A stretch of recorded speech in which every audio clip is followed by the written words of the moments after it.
Hello, my dear guest. If you want to use the latest features but you are not sure if the user will have support for them, you can check the support in your browser with support annotation. This is a nice feature, especially if you are developing some kind of open source library or CSS library for your company.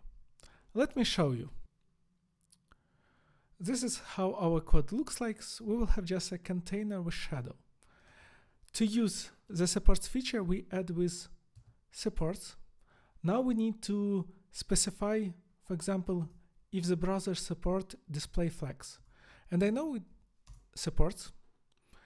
Now we can use container, and in container we will say background color and we'll change to different color. So basically we are saying if browser supports display flags, we change the color of this container to blue.